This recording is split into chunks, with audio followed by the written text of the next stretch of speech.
আসসালামু আলাইকুম। বাবার হাঁড়ি মধুর হাঁড়ি এই কথাটার সঙ্গে কে কে একমত অবশ্যই জানাবেন। গতকাল রাতে আম্মুদের বাসায় ছিলাম আর সকাল হতেই কি করলাম, কি খেলাম না খেলাম, কত মজা করলাম সেটাই থাকছে আজকের ব্লগে। তাই না টেনে সম্পূর্ণ ভিডিওটি দেখার অনুরোধ রইল। আগামীতে অনেক মজা আসছে। আপনারা তো জানেই আমি কি পরিমাণ মাখামাখি ভর্তা পাগল মানুষ। আমি সবকিছু মেখে খেতে পারি। যত প্রকার টক ফল আছে, যত প্রকার যাবতীয় ফলমূল যা মেখে খাওয়া যায় আমি কিন্তু সবকিছু খেতে খুবই পছন্দ করি।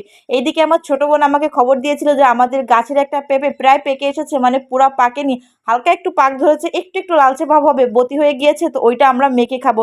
তো ওর মাখামাখি খাওয়ার প্রতি এত লোভ নাই, আমার খুবই লোভ আছে, এটাও জানে, এই জন্য আমাকে গোপনে খবরটা দিয়ে দিল। আর এই যে দেখতে পাচ্ছেন এটাও আমার বোন হয় সম্পর্কে, পাশের বাড়ি, তাকে দিয়ে পেঁপেটা পাড়িয়ে এনেছিলাম। আর এই পেঁপেটা আজকে মাখাবো কি দিয়ে জানেন? হ্যাঁ, ঠিকই ধরেছেন, ওই যে হাতে দেখলেন যে ফুলগুলা, ওই ফুলগুলা দিয়ে। বলুন তো এগুলা কি ফুল? আচ্ছা ঠিক আছে, আপনাদের আর কষ্ট করতে হবে না, আমি বলে দিচ্ছি। ওইগুলা হচ্ছে ছলমের ফুল। ছলম আবার কি সেটাও চিনলেন না?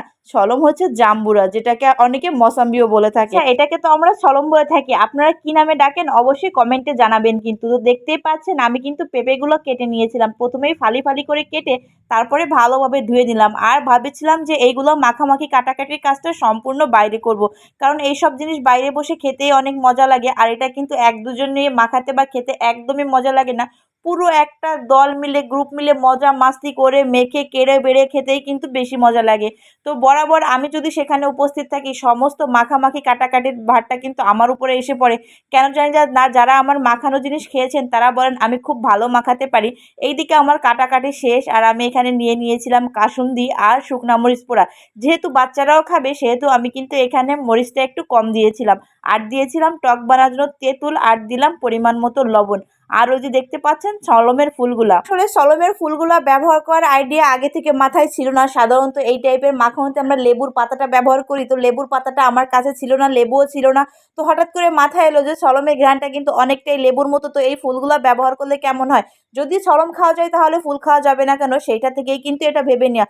আর মাশাল্লাহ কি বলবো, এত সুন্দর একটা অ্যারোমা বের হচ্ছিল এই ফুল দিয়ে, মানে আমার এই চিন্তা তো পুরাই আপনার ফাটাই দিছে, মানে 100-তে 100 পাইছে এটা মাখাই খাওয়াতে। আমার আম্মু সব সময় বলে আমি মাখামাখির এই ধরনের খাবারের রুচিতে সম্পূর্ণ আমার 3 ভাই বোনের থেকে আলাদা, আমি সম্পূর্ণ সব দিক থেকে একটু অন্যরকম, এটা কিন্তু আমার আম্মু সবসময় বলেই থাকে।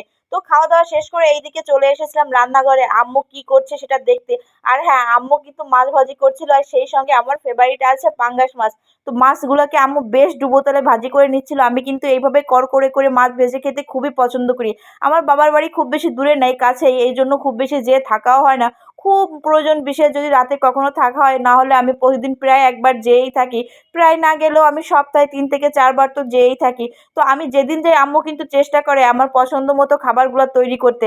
আর আমি যদি নাও যাই আমার আম্মু আমাকে রেখে এক টুকরো শাকও মুখে দেবে না, একটু শাক ভাজিও যদি করে সেটাও আমার জন্য পাঠিয়ে দেয়। আলহামদুলিল্লাহ এইদিকে আম্মুর রান্না বান্না সব কিছু কিন্তু শেষ। আর আমি কিন্তু রান্না করার আগেই বেছে রেখেছিলাম আমি কোন মাছের পিসটা খাবো, কি খাবো। আমি আগে থেকে ঠিক করে নিয়েছিলাম এই পোনা মাছটা আমি আস্ত খাবো, আর ওই পাঙ্গাস মাছের লেজটা খাবো, আর মাছের ডিম খাবো। আলহামদুলিল্লাহ মা বাবার বাড়িতে একমাত্র মেয়েদের এটা প্রাণ খুলে সম্ভব যে রান্না করার আগেই তারা ডিসাইড করতে পারে কোন মাছটা খাবে, কোন গসের টুকরোটা খাবে, এইগুলা। আর এইদিকে বিকালবেলায় আমার ভাইয়ের মেয়ে সে বসে গিয়েছিল ব্লগ করতে। এটা আমার আম্মা দিয়েছে, এটা আম্মা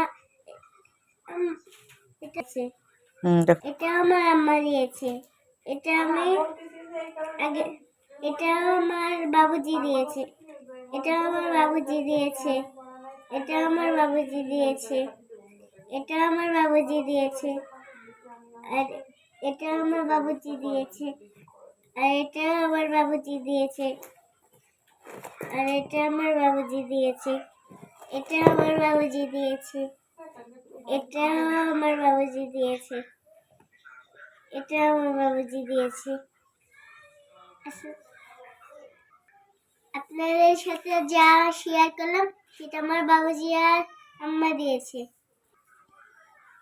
আজকের মতো বিদায় নিচ্ছি, আল্লাহ হাফেজ। মূলত সে তার বিউটি বক্স খুলে দেখাচ্ছিল তার কোন জিনিসটা তাকে কে দিয়েছে, আর বেশিরভাগ জিনিসই দিয়েছে তার আম্মা এবং বাবুজি। আর আম্মার বাবুজি কারা এটা কিন্তু আপনাদের গেস করতে হবে, তো গেস করতে পারলে অবশ্যই কমেন্টে জানাবেন। তো আশা করি আজকের ভিডিওটি আপনাদের অনেক বেশি ভালো লেগেছে, আর ভালো লাগলে অবশ্যই রিমি রান্নাঘরের পাশেই থাকবেন। আল্লাহ হাফেজ।